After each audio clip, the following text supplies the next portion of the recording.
네 편, 내 편 나누고 그 가운데서 이렇게 살아갑니다. 우리도 어느 순간인가 나도 모르게 그 편가르기에 끼어들어서 내 편이 있고 또 다른 편이 있는 것처럼 우리가 대하며 살아가고 있습니다. 그런 편가르기는 이 세상에 만연한 것인데 그것이 간혹 교회 안에도 들어오기도 합니다. 여러분은 어떻습니까? 편가르기를 좋아하시는 분입니까? 아니면 하나 되기를 힘쓰시는 분입니까? 예수 안에서 하나 되기를 더욱 힘쓰는 믿음의 사람들 되기를 축복합니다. 사람들은 본성상 이렇게 편가르기를 좋아합니다. 왜 좋아하냐면 편을 갈라서 저쪽 편과 내 편을 나누고 나는 저쪽 편이 아니야.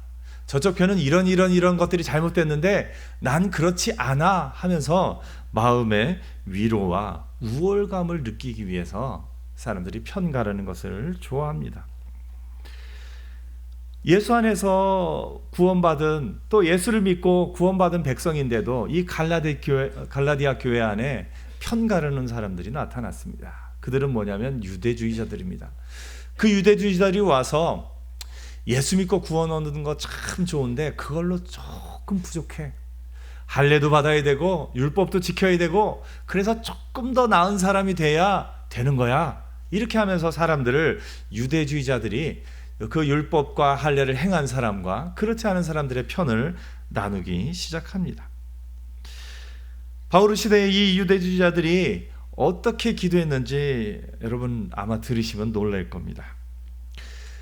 유대주의자들, 특별히 그 유대인들은 이렇게 기도했다고 합니다. 여호와시여 나로 하여금 이방인으로 태어나지 않게 해주셔서 감사합니다.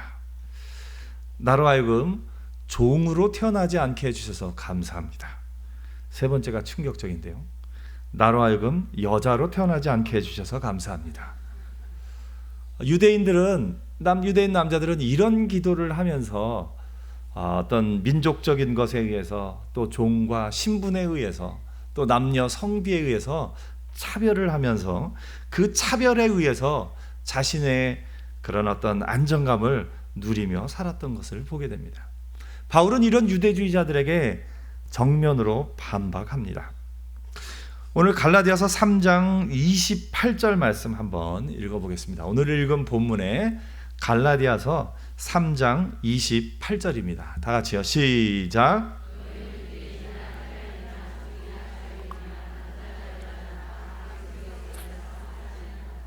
아멘. 바울이 이 유대주의자들의 그 기도에 대해서 정면으로 반대로 얘기하는 겁니다. 유대인이나 헬라인이나 민족적 특성에 따라서 예수 안에 있는 구원이 제한받을 수 없다는 걸 얘기합니다. 종이나 자유자나 그 사람의 신분에 따라서 그 복음이 제한되지 않는다는 것을 이야기합니다. 남자나 여자나 남성이나 여성이나 그것에 따라서 예수 그리스도의 복음이 달라지는 것이 아니라 모두에게 동일하게 하나님의 은혜, 예수 그리스도의 은혜가 임한다라고 바울이 선포하고 있는 겁니다. 오늘 우리도 어떻게 보면 본성상, 사람의 본성상 편가르기를 좋아하는 본성이 우리 가운데도 좀 남아 있습니다.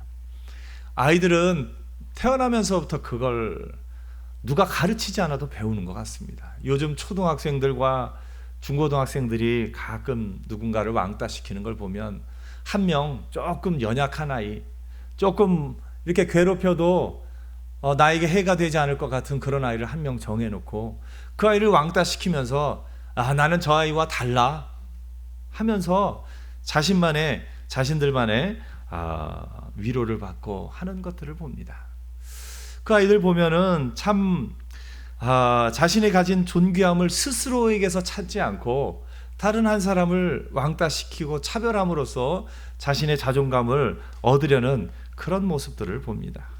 그런데 그 아이들만의 모습이 아니라 어른들에게도 그런 모습이 있는 것을 봅니다. 우리가 그런 차별이 없는 것 같지만 우리 사회 속에 은근히 많이 남아 있습니다. 유명한 영어 학원들의 영어 강사를 뽑을 때, 해외에 그런 원어민 강사를 뽑을 때 아무리 학력이 좋아도 피부가 검은색이면 잘 안 뽑는다고 합니다. 학력이 조금 낮아도 피부가 하얗면 그냥 뽑는다고 합니다. 그것이 우리 가운데 남아 있습니다. 동남아에 와서 이렇게 온 분들 얘기를 들어보면 고향에서는 다 대학도 나오고 대학원도 졸업하고 한 분들이 참 많은데 우리나라에 와서는 힘든 일하는 노동자의 한 사람으로 그렇게 또 말이 안 통하기 때문에 여러 가지로 어려움을 겪을 때도 있는 것을 보게 됩니다. 사실 이것은 가장 우리 삶에 가까이 있는 것은 뭐냐면 여러분 자녀가 여러분의 형상을 닮았기 때문에 귀중하다고 여긴다면 그것도 우리가 하나님 앞에서 다시 돌아봐야 됩니다. 사람이 존귀한 것은요, 그의 피부색이나 그의 남녀 성별이나 그 어떤 것 때문이 아니라 하나님의 형상대로 지음을 받았기 때문에 존귀한 줄 믿습니다. 우리의 자녀가 존귀한 것은요, 나의 형상을 가졌기 때문에가 아니라 하나님의 형상을 가진 존귀한 아이이기 때문에 그 아이를 존귀히 여기는 은혜가 있기를 바랍니다. 그래서 그 아이가 하나님의 형상대로 지음받은 아이가 예수 그리스도를 온전히 믿고 변화되어서 그 하나님의 형상을 온전히 드러내며 이 세상 가운데 하나님의 뜻대로 살아가기 때문에 귀한 것이지, 나의 형상을 입은 것 때문에만 귀하다면 나 역시도 어떤 그런 좁은 데 틀 안에 있다는 것을 우리가 돌아볼 필요가 있습니다.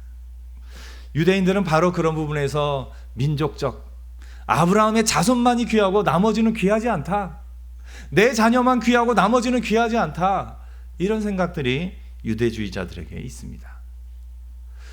자유자만 귀하고 종들은 귀하지 않다, 이런 생각들이 유대주의자들에게 있습니다. 남자만 귀하고 여자는 귀하지 않다, 이런 생각들이 유대주의자들에게 있습니다. 그런데 이 유대주의자들의 생각이 오늘 우리 가운데도 알게 모르게 들어와 있는 것을 봅니다. 오늘 여러분, 그 사람이 나이가 많거나 적거나 잘생겼거나 그렇지 않거나 혹은 키가 크거나 작거나 어떤 능력이 있거나 없거나 한 사람 한 사람을 하나님의 형상대로 지음받았기 때문에 귀중하게 여길 수 있는 믿음의 눈이 열리기를 축복합니다. 우리가 사람을 보는 눈 가운데 그 사람이 가진 그런 어떤 외모나 그런 어떤 것이 아니라 그 안에 있는 하나님의 형상 때문에 귀히 여김을 볼 수 있는 눈이 있어야 되는데, 오늘 유대주의자들이 가졌던 이 편견과 유대주의자들이 가졌던 이 편가르기의 그런 모습이 오늘 우리 가운데도 여전히 있는 것을 보면서 하나님 앞에 우리 자신을 돌아보는 시간이 되기를 축복합니다. 바울은 그 유대주의자들에게 이렇게 이야기를 합니다. 율법을 지키는 것이 너희를 의롭게 하였느냐? 그렇지 않다. 의롭게 되는 것은 믿음으로 말미암은 것이다. 이렇게 이야기를 합니다. 바울이 처음 복음을 전했을 때는 예수 그리스도를 믿음으로서만 구원을 얻는다는 것 사람들이 다 받아들였습니다. 그런데 사람들이 야, 그걸로 부족하다, 거기에 조금 더 해야 된다, 할례도 받아야 되고 율법도 지켜야 되고 이런 것들을 해야 온전해진다, 이렇게 이야기를 하는 겁니다. 예수 그리스도의 복음으로 말미암은 그 자유를 얻은 것, 그 귀한 것에 덧칠을 함으로 말미암아 그 귀한 것을 다 없애버린 것과 같습니다. 이것은 마치 무엇과 같으냐면, 여러분이 만약에 모나리자 그림을 한번 받았다고 생각을 해보십시오. 모나리자 그림은 아시겠지만 눈썹이 없다고 합니다. 기억하시나요? 눈썹이 보통 오늘날의 눈썹과는 좀 다릅니다.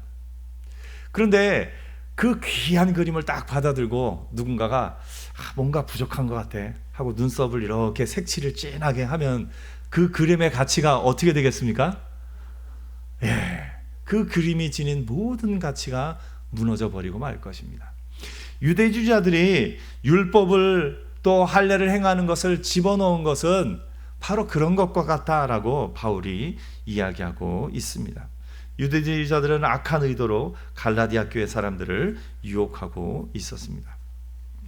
바울은 그들에 대해서 너희가 율법의 행위로 얻은 것이 아니라는 걸 두 가지를 들어서 얘기합니다. 한 가지는 성령을 받은 것, 또 한 가지는 아브라함의 자손인 것을 가지고 바울이 논증을 시작합니다. 우리 3장 2절 말씀 같이 한번 읽어보겠습니다. 3장 2절이요. 시작.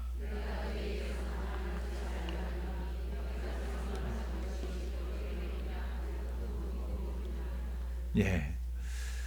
성령에 대해서 이야기하면서 유대주의자들의 그런 모든 것을 정면으로 뒤집습니다. 사실 성령에 대해서 이야기하는 순간 유대주의자들은 할 말이 없습니다. 왜냐하면 여러분, 성령이 만약에 율법을 지킴으로 성령이 왔다면 예수님 오시기 전에 왔어야 될까요? 예수님 오신 이후에 왔어야 될까요? 오시기 전에 왔어야죠. 이미 율법을 지켰을 때. 그런데 성령은 예수님이 오시기 이전에 율법을 지키던 그 사람들에게 임한 것이 아니라 예수님이 오신 이후에 예수 그리스도를 믿는 사람들에게 성령이 임한 것입니다. 그렇기 때문에 너희가 성령을 받은 것이 율법의 행위로냐 혹은 듣고 믿음으로냐 딱 듣는 순간 율법이 아니었구나, 사람들이 금방 깨닫게 됩니다. 이 뒤에 갈라디아서 5장에 또 성령의 열매도 나오는데요. 성령의 열매와 성령의 사역과 성령의 은사와 이런 모든 것들은 율법을 지킴으로 말미암아 생겨난 것이 아니라 오로지 예수를 믿음으로 말미암아 생겨난 줄 믿습니다.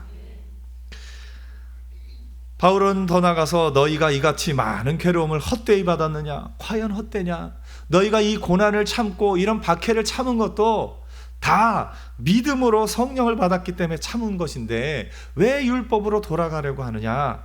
이렇게 이야기를 합니다. 그리스도인의 새로운 삶은, 이 삶은 믿음으로 말미암아 시작되고 믿음으로 지속이 되고 믿음으로 완성이 되는 것입니다. 우리 여러분, 우리가 성화의 과정도 마찬가지입니다. 우리가 성화의 과정에 대해서 여러분 교회 오래 다니신 분들은 다 아시겠지만 이제 예수를 믿고 나서 구원 얻은 우리가 점점 거룩해지는 과정을 겪게 됩니다. 그런데 이 거룩해지는 과정, 예를 들면 거짓말을 100번 하던 사람이 90번 한꺼번에 탁 거짓말 전혀 안 하는 사람으로 살기는 어렵죠. 100번에서 90번, 50번 이렇게 줄어들면서 점점 거룩해지는 삶을 살아가는 겁니다. 그런데 이 과정에, 이 성화의 과정에 자꾸 율법이 들어올 때가 있습니다. 성화의 과정에 율법이 들어오면 내가 이렇게 해야 되는데 못한 것 때문에 또 죄책감이 있고 그 죄책감 때문에 또 눌려있는 우리의 모습을 보게 됩니다.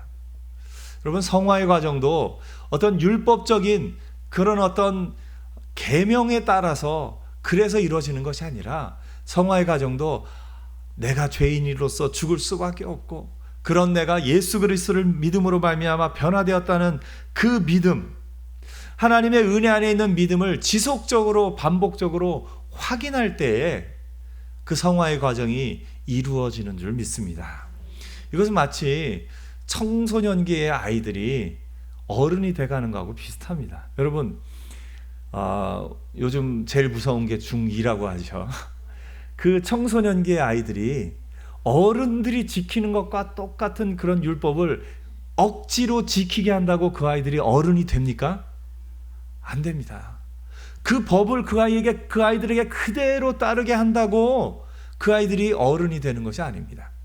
청소년기 아이들은 청소년기의 과정을 겪으면서 때로 자기 자신만 최고인 줄 알았다가 그렇지 않구나, 나는 연약하구나, 낮아졌다가 또 이렇게 세워주면 또 높아졌다가 낮아졌다가 그런 과정을 반복하고 또 반복하고 친구들 사이에서 자기가 최고인 줄 알고 나섰다가 또 어떤 일 때문에 좌절을 겪었다가 하면서 그런 높낮이를 겪고 극복하고 이기고 부모님한테 반항했다가 더 잘 듣겠다고 했다가 그런 과정을 다 겪은 다음에 그런 과정을 통해서 조금씩 성장해서 어른이 돼가는 겁니다.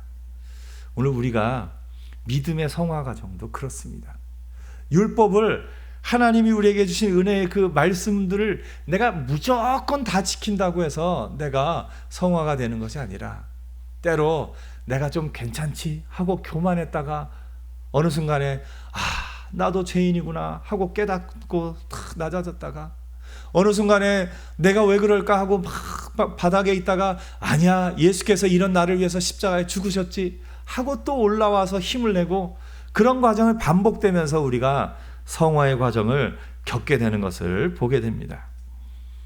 오늘 여러분, 우리가 성화의 과정을 겪게 되는 이루어가는 것도 율법이 아니라 믿음으로서만 가능한 것입니다. 그래서 여러분, 믿음 안에서 여러분이 성령을 받고 믿음 안에서 여러분이 성화의 과정도 이루어 가고 있는 줄 믿습니다. 바울이 성령에 대해서 얘기하면서 너희가 성령을 받은 것이 믿음으로냐 율법으로냐 탁 들으니까 사람들이 율법으로 성령 받은 게 아니구나 깨달았습니다. 그러면서 바울이 그 다음에 그 율법주의자들이 주장하는 핵심을 찌르고 들어갑니다. 그들의 핵심은 뭐냐면, 우리가 아브라함의 자손인데 아브라함의 자손으로 인정받으려면 뭘 해야 된다는 겁니까? 할례를 받아야 된다는 겁니다. 아브라함의 자손을 받으려면 율법을 행해야 된다는 겁니다. 그게 율법주의자들의 핵심입니다. 그런데 바울이 그 핵심을 찌르고 들어갑니다. 바울이 뭐라고 말하냐면, 아브라함이 의롭다 인정함을 받은 것이 할례를 받기 전이냐 받은 후냐 물어봅니다. 여러분 생각해 보세요. 아브라함이 의롭다함을 인정받은 것이 아브라함이 할례를 받기 전일까요? 받기 후일까요? 받기 전이라고 대답하신 분들은 성경을 굉장히 잘 아시는 분들이네요. 네, 맞습니다. 아브라함이 의롭다 하심을 받은 것이 할례를 받기 전이었습니다. 창세기 17장에 보면 하나님이 아브라함에게 약속을 줍니다. 약속을 주시고 그 약속을 기억하라고 몸에 할례를 행하게 하십니다. 그래서 아브라함이 이제는 할례를 행했기 때문에 그 뒤로는 몸에 하나님의 약속을 지니고 있는 겁니다. 그런데 17장의 할례 이야기를 하기 전에 15장에 하나님이 뭐라고 말씀하시냐면, 아브라함이 그 후손이 없어서 고민하고 있는데 내가 내 후손을 많게 하리라 하면서 시청각 교육을 시키십니다. 야, 밤이니까 바깥으로 나와봐라. 저 하늘을 보이냐? 저 하늘에 있는 별처럼 내 후손이 많을 거다 하고 시청각 교육을 시키십니다. 그 뒤로 아브라함은 뭐만 보면 하나님의 약속이 생각날까요? 별만 보면 생각이 나는 겁니다. 이 시청각 교육이죠. 근데 아브라함이 그걸 믿었어요. 그걸 믿었기 때문에 창세기 15장 6절에 아브라함이 여호와를 믿으니 여호와께서 이를 그의 의로 여기셨더라.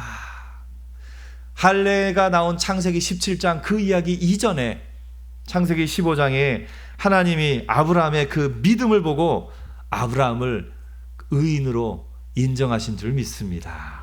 아브라함이 15장에 할례를 받기 이전에 이미 그 믿음으로 말미암아 의롭다 하심을 받았다라는 것을 바울이 이야기하고 있는 겁니다. 유대주의자들은 이 얘기를 듣고 할 말이 없었을 겁니다. 히브리서 11장 19절에 아브라함의 믿음에 대해서 이렇게 이야기합니다. 우리 히브리서 11장 19절 같이 한번 읽어보겠습니다. 시작.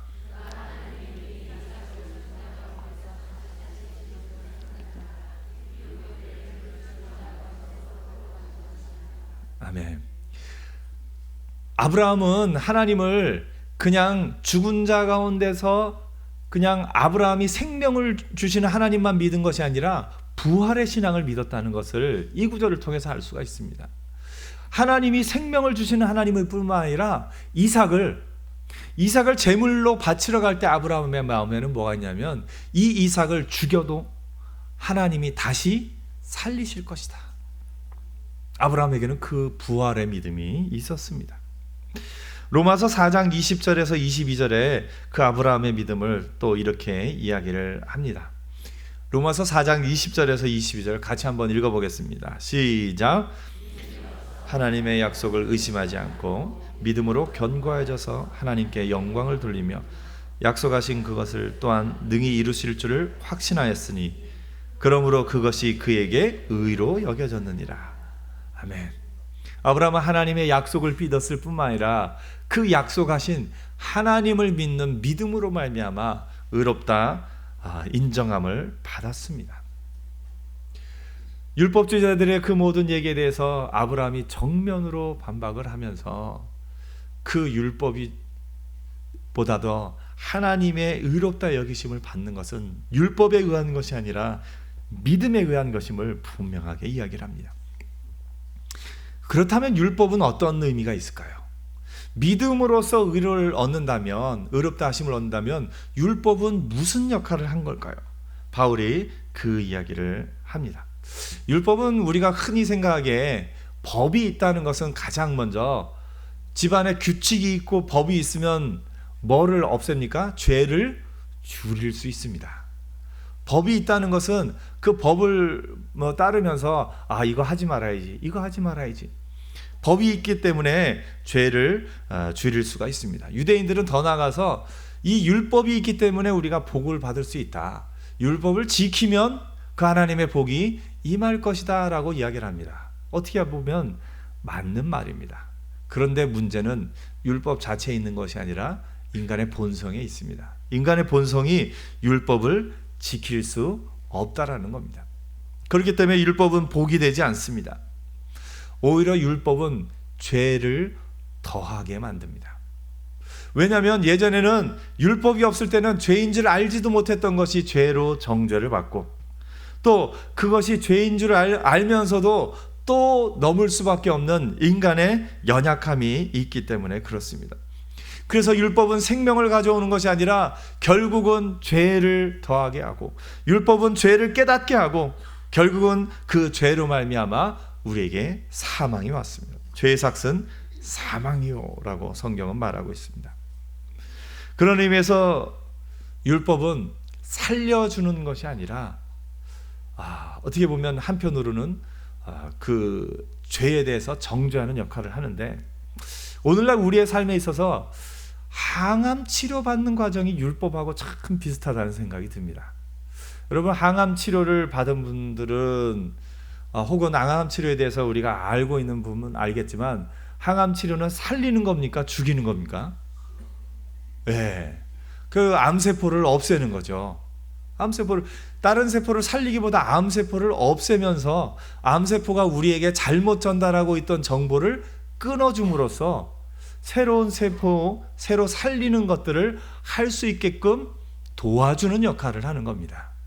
율법이 어떻게 보면 이 항암 치료의 과정과 비슷하다라고 볼 수가 있습니다. 율법 자체가 우리를 살리지는 못하지만 율법을 통해서 우리가 죄인임을 깨닫고, 그 율법을 통해서 우리가 나는 죽을 수밖에 없는 죄인이고 나에게는 구원자가 필요하구나, 그걸 깨닫고 난 이후에 예수 그리스도를 온전히 영접함으로 말미암아 우리가 구원과 새 생명의 역사를 얻게 되는 것을 보게 됩니다. 그래서 율법의 궁극적인 목적은 그 자체가 우리에게 생명을 주거나 그 자체가 우리를 살리는 것이 아니라, 율법의 궁극적인 목적은 우리로 하여금 죄인임을 알게 하고, 또 우리에게 구원자가 필요함을 알게 해서 오직 예수의 이름으로만 구원을 받을 수 있음을 알게 하기 위한 것인 것을 보게 됩니다. 우리에게는 예수 그리스도를 믿음으로 말미암은 구원이 있지만 동시에 우리에게는 여전히 율법도 필요합니다. 우리가 어느 정도 지내다가 좀 교만해져서 다른 사람과 좀 편가르기를 하려고 하고, 나는 저 사람보다 좀 낫지, 그런 생각이 들 때 우리에게는 율법이 때로 필요합니다. 나도 율법 아래서는 죽을 수밖에 없는 죄인이었지. 그런데 그렇다고 해서 율법 아래 그대로 있으면 안 됩니다. 그 순간에 다시 곧바로 뭐로 돌아서야 됩니까? 복음으로 돌아서야 됩니다. 이런 죄인인 나를 예수께서 십자가에 달려 죽으심으로 구원하셨지. 그래서 율법과 복음은 제가 보기에는 걸어가는 것과 같습니다. 한쪽 발로만 뛰어가는 게 빠를까요? 두 발을 이렇게 내디디면서 가는 게 빠를까요? 우리 신앙의 과정이 때로 율법이 필요하고 때로 복음이 필요합니다. 내가 스스로 좀 교만해져서 다른 사람들과 편가르기를 하면서 난 그래도 저 사람들보다는 좀 나아 하면서 내 마음이 혹 내 죄악된 본성으로 말미암아 편가르기를 하고 있고 교만해졌다면 율법 앞에 설 필요가 있습니다. 나 역시 율법 앞에서는 죽을 수밖에 없는 죄인이었지. 그 율법을 깨닫자마자 또 복음의 발을 내딛습니다. 그런데 이런 죄인인 나를 위해서 예수께서 십자가에 못 박혀 죽으셨지. 오늘 여러분 믿음으로 한 걸음 한 걸음 나아가는 저와 여러분 되기를 축복합니다. 우리가 믿음의 길을 나아가는 것은 복음의 은혜에 푹 잠겨 있고 그것으로만 충분하다는 생각이 들지만 인간의 본성이 죄악된 본성이 있는지라 나도 모르게 교만하여지고 나도 모르게 다른 사람과 나를 편가르게 하면서 우월감을 증명하려고 하는 그런 욕구가 우리 가운데 일어날 때가 있기 때문에 우리에게 여전히 율법이 필요합니다. 그래서 여러분 율법과 복음을 지속적으로 내딛으면서 믿음의 걸음을 걸어가는 저와 여러분 되기를 축복합니다. 율법을 묵상하면서 내가 다른 사람보다 나을 것이 하나도 없는 죄인임을 인정하고 그 즉시로 복음을 묵상하면서 내가 예수 믿는 것으로 말미암아 존귀한 사람이 되었음을 감사하며 사는 저와 여러분 되기를 축복합니다. 우리 자신에 대해서 한번 얘기해 볼까요? 예수 믿기 전에 저는 다른 사람과 똑같은 사람입니다. 한번 얘기해 보세요. 예수 믿기 전에 저는 다른 사람과 똑같은 사람입니다. 예수 믿기 전에 저와 여러분은 모두 다 다른 사람과 똑같이 죽을 수밖에 없는 죄인이었습니다. 그런데 예수 믿음으로 말미암아 우리는 존귀한 사람이 되었습니다. 한 번 더 고백했어요. 예수 안에서 나는 존귀한 사람이 되었습니다. 아멘. 우리가 때로 교만하여졌을 때는 조금 율법을 묵상하면서 나도 역시 죄인이었음을 기억하는 은혜가 있기를 축복합니다. 홍마음이 이런저런 일로 너무 내 자신이 약해 보이고 내 자신이 한없이 낮아지고 초라해 보였을 때는 다시금 복음을 기억하며 그 나를 위해 죽으신 예수를 기억하는 저와 여러분 되기를 축복합니다. 여러분의 자녀들에 대해서도 마찬가지입니다. 우리의 자녀들을 볼 때 그 자녀들에게 율법이 때로 필요하고 복음이 때로 필요합니다. 때로 법으로 너는 이런 죄는 있어서는 안 된다는 것을 분명하게 가르쳐주면서 그 아이에게 낮아지게 할 필요도 있고, 그렇지만 예수 안에서 너는 존귀한 사람이다 하면서 그 아이의 자존감을 또 높여줄 때도 필요한 것을 보게 됩니다.